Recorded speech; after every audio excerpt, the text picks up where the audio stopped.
si on ne jamais de vacances en tradition, n'est-ce pas? Comme je le dis en amour, les traditions n'ont pas de vacances. En tout cas, Alors, Aïssa, aujourd'hui, je vous propose les jumeaux, les croyances sur les jumeaux en Afrique noire et dans sa diaspora.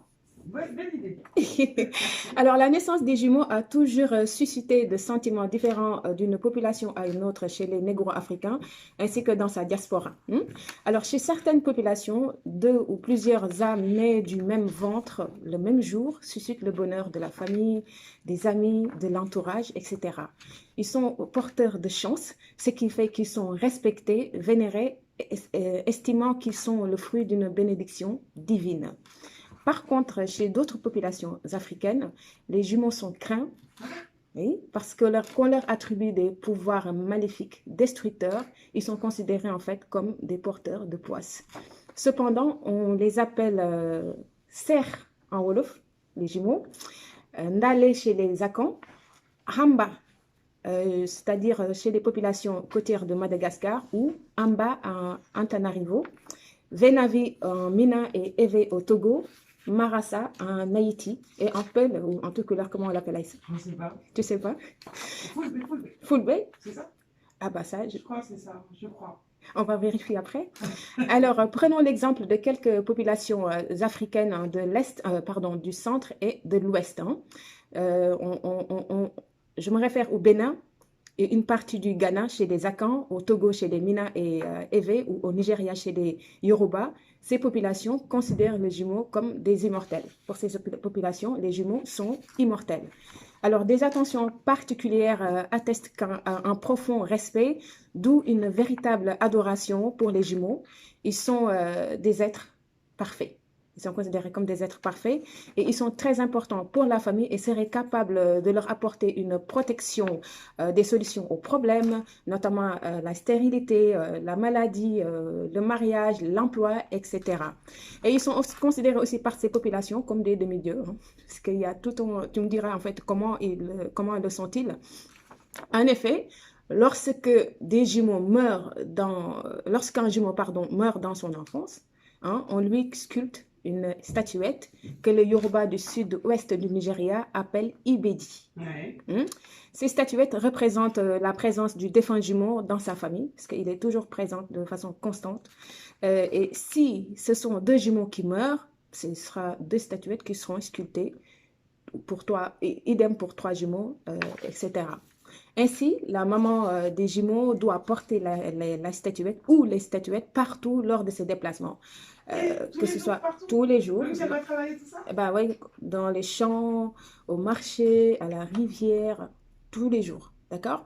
Et à l'époque traditionnelle, avant l'arrivée de l'évangélisation, chaque famille concernée de ces différents peuples érigeait un autel aux esprits des défunts jumeaux.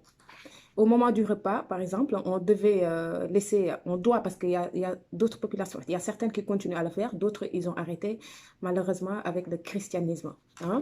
Mais pour le moment du repas, on doit laisser la part du défunt jumeau dans une assiette. En fait, on lui met une assiette devant sa statuette. Et si la maman décède, par exemple, à son tour, un membre de la famille doit s'en occuper périodiquement, c'est-à-dire donner à manger aux jumeaux, à boire, etc.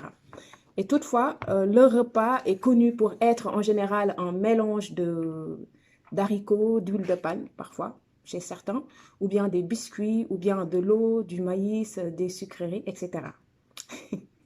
Et il est à noter aussi que chaque population, chaque famille a sa particularité de faire des rites ou des cultes gémellaires. Alors, concernant aussi les statuettes, certains les habillent avec un tissu blanc qu'on appelle percale, ça on peut le trouver chez les Akans. D'autres utilisent le wax par exemple ou d'autres tissus, tout en accessoirisant avec des perles, des cauris qui symbolisent la richesse ou parfois il y a des robes, des chapeaux. On voit beaucoup de choses en fait, de belles choses. Prennent soin des jumeaux. Alors, quant à la mère des jumeaux, elle se doit de laver les ibédis ou statuettes, les rendre belles, Les recouvrir, parfois on recouvre de poudre blanche toute la statuette au moment choisi. Je l'ai regardé dans une vidéo hier quand je faisais les recherches. Et au Bénin, par exemple, la famille du défunt jumeau doit consulter un devin qui a l'aptitude de parler avec les morts, hein, dans le but de savoir les vœux du défunt jumeau. Ces vœux peuvent être variés. Parfois, le jumeau, en fait, le défunt peut en fait dire le choix du bois qu'on doit utiliser pour sculpter son statuette, ou bien l'arbre qu'on doit utiliser, en fait son bois tout simplement, ou bien il va dévoiler les causes de son décès. Hein?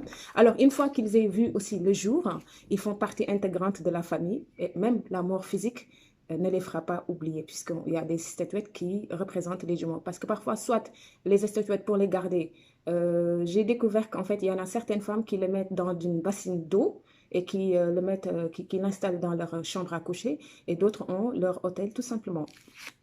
Alors, l'heure de ces cérémonies aussi, parce que, ah oui, pardon, je voulais dire aussi que chaque année, que ce soit au Bénin et dans ses provinces ou bien dans sa sous-région, notamment je parle du Nigeria, du Togo, du Ghana, chaque année, en fait, une fête annuelle est organisée pour célébrer les jumeaux. Et lors de ces cérémonies, en fait, une attention particulière est accordée aux jumeaux décédés qui sont représentés bien sûr par des statuettes qui symbolisent leur immortalité. Et à cette occasion, des rythmes, des chants, des danses, de la nourriture, ainsi que des rituels sont adressés aux défunts jumeaux.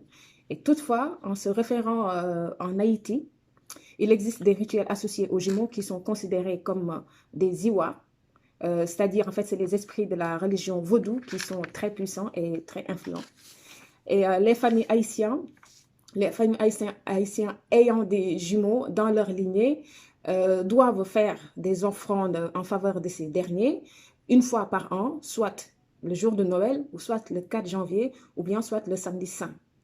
D'ailleurs, une galerie aussi, qu'on a une galerie Marassa, parce que Marassa c'est jumeau en créole haïtien. Une galerie est créée en 1977 par Marie-Josée Nadal, qui est artiste peintre de renommée internationale et jumelle, bien sûr. Et par la suite, la galerie est gérée par sa fille du nom de Michel Frisch, elle aussi jumelle. Alors, cette galerie organise des expositions permanentes sur les jumeaux, en mettant en avant des histoires des jumeaux, ou bien l'évolution des jumeaux, ou bien la relation des jumeaux avec les autres enfants, ou bien des portraits des jumeaux connus ou pas connus. En fait, la galerie est actuellement considérée comme un héritage culturel, mais aussi comme un patrimoine national haïtien. Alors, ils sont traités comme des demi-dieux, donc comme des rois, chez certains, je disais. Par exemple, chez les Dogons au Mali, on chante les louanges des jumeaux tout en prenant particulièrement soin d'eux grâce à leur immense pouvoir, selon les croyances. Hein. De ce fait, ils ont des privilèges sur beaucoup de choses. Les jumeaux sont en fait parfois les premiers à être initiés à la chasse. Hein. Et on les distingue aussi Il reste 30 secondes. Bah, la suite, ce sera pour la semaine prochaine et on va mettre l'accent sur les mamans des jumeaux, les caractères des jumeaux et les jumeaux qui sont craints par d'autres populations. Et éventuellement, je remercie Priska Fagnoni et Maggie Sabdor qui m'ont aidé un peu hier quand même. On a discuté beaucoup sur les jumeaux. Voilà, chers auditeurs, je vous donne rendez-vous mardi prochain. Super, merci. Merci Aïssa. Merci beaucoup pour tous ces éclairages. On se retrouve pour la suite mardi prochain.